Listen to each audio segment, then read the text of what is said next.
Oke, Visual Studio itu juga menyediakan untuk kita membuat suatu UML diagram, namanya adalah Class Designer, yang sudah sejak pertemuan awal-awal kita gunakan untuk membangun suatu kelas gitu ya. Cuma waktu di awal-awal kemarin tidak ada relasinya, hanya kita untuk membuat suatu kelas di sini.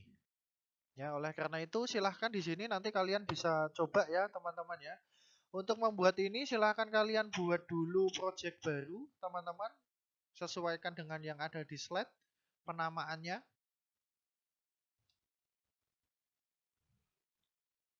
Sama seperti yang pernah kita pelajari sebelumnya, bagaimana menambahkan kelas designer. Ya tinggal kalian klik kanan pada nama project kalian, kemudian add new item, kemudian pilih kelas diagram, kemudian berikan nama kelas diagram kalian. Nah, nantinya akan muncul seperti ini. Ya, silakan kalian bisa sambil mencoba di sini. Kemudian tambahkan 3 buah kelas di sini. Ya, saya tidak perlu mengajari lagi, saya tidak perlu mendemokan lagi karena kalian sudah tahu caranya di sini. Silahkan kalian tambahkan 3 buah kelas, yaitu publisher, magazine, dan juga artikel. Kemudian tambahkan data membernya. Ya, tambahkan data membernya di sini.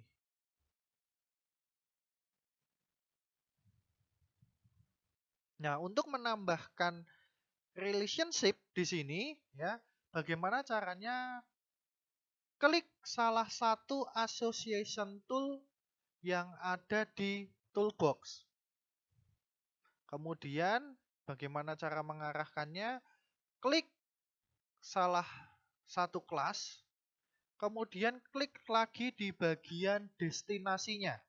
Sebagai contoh, di sini kita akan membuat relasi association dari magazine ke publisher, sehingga klik dulu magazine-nya, kemudian klik dulu publisher-nya, kemudian baru klik publisher.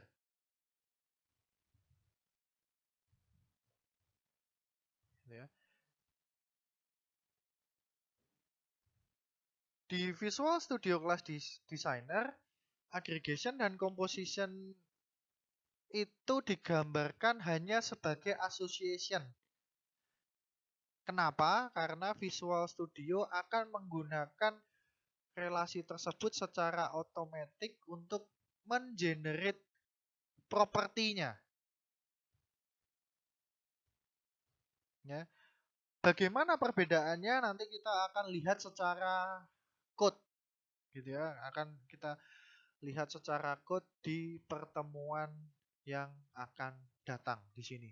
Yang pasti di sini kalian harus pahami dulu tentang konsepnya. Ya tadi ya, untuk membuat relasi dari magazine ke publisher, ya kalian pilih dulu relasi association-nya yang ada di toolbox.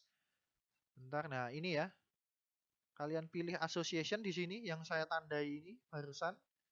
Kemudian setelah kalian pilih, klik dulu di bagian magazine-nya. Kemudian setelah itu klik di bagian publisher-nya. Begitu juga ini berlaku untuk magazine dan juga artikel. Sehingga kita bisa lihat arah panahnya di sini. Gitu ya. Dan kita bisa lihat di sini dia akan membuat properti secara otomatis di dalam kelas magazine. Di dalam kelas magazine kita bisa lihat di sini ada properties artikel dan juga publisher. Ya, ini ada studi kasus yang lain, teman-teman. Misalkan di sini tentang konsultasi mahasiswa di suatu universitas, terutama di Ubaya ya.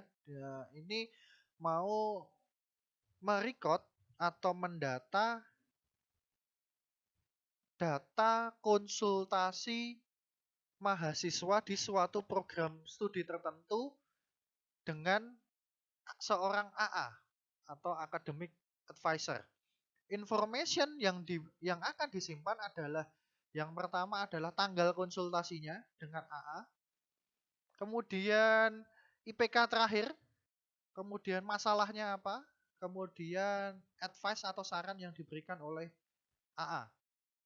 Ya, bagaimana data member dari suatu kelas dan hubungannya. Nah, ini ada di slide selanjutnya, teman-teman. Nah, di sini bisa kita lihat di sini ini kelas student, data membernya ya, ada student ID, nama, address, tanggal lahir dan seterusnya. Nah, ini bisa kita lihat di sini.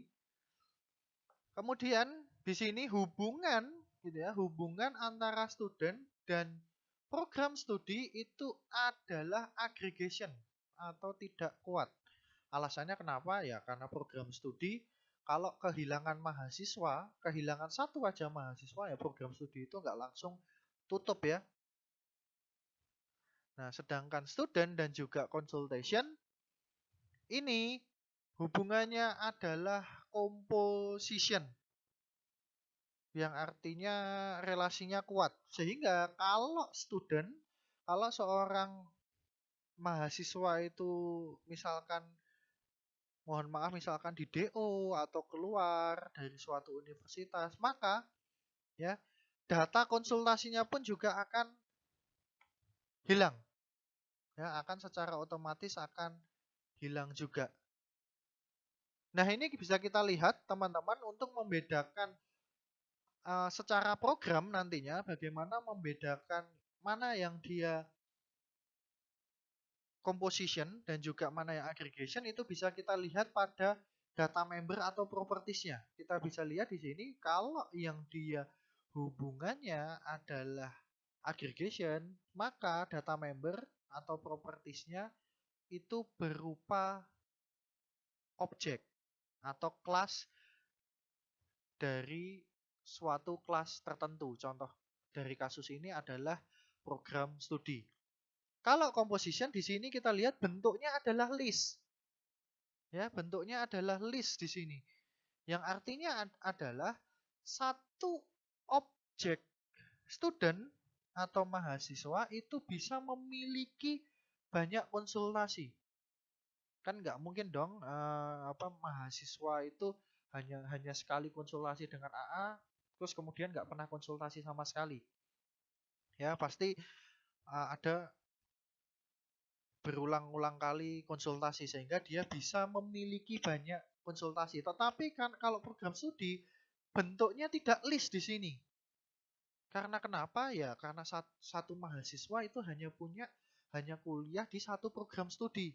Nggak bisa misalkan kalian di sini kuliah di teknik informatika sambil kuliah di kedokteran. Ya sebenarnya bisa-bisa aja sih di universitas tertentu bisa gitu ya. Ini namanya double degree tapi yang nggak umum saja di sini gitu ya. Jadi untuk menyederhanakan kasus saja bahwa satu mahasiswa itu hanya boleh mengambil kuliah di satu program studi. Tapi kalau konsultasi boleh memiliki lebih. Nah, ini contohnya. Kemudian ini untuk latihan ya. Silakan teman-teman kalian tidak perlu menggunakan tools khusus gitu ya. Silakan, tapi kalau kalian mau menggunakan tools khusus ya boleh. Tapi di sini kalau kalian mau menulis di dalam suatu kertas boleh. Jadi di sini silahkan kalian ada dua studi kasus di sini. Yang pertama adalah tentang Instagram account. Yang kedua adalah GoFood Restoran. Ya, silahkan di sini kalian siapkan satu buah kertas. Kemudian silahkan kalian gambarkan kelas diagramnya beserta relasinya. Sama seperti contoh yang ada di slide sebelumnya ya. Gambarkan kelas diagramnya beserta relasinya. Relasinya aggregation kah atau composition kah? Baik untuk case study yang Instagram account dan juga GoFood Restoran. Ya, setelah kalian gambarkan, usahakan tulisannya yang bagus ya teman-teman ya, gambarnya yang bagus. Kalau sudah silahkan kalian ambil foto ya, ambil foto kelas diagram dari Instagram account dan juga GoFood Restoran. Kalian ambil fotonya, kemudian kalau ada dua foto, silahkan kalian zip jadi satu, kemudian jangan lupa upload di ULS sebelum deadline-nya. Oke, teman-teman, kalau misalkan ada pertanyaan, silahkan kalian bisa cek di forum di ULS ya. Silahkan cek di forum di ULS, kemudian kalian bisa bertanya lewat situ. Oke, sekian teman-teman ya, selamat mengerjakan.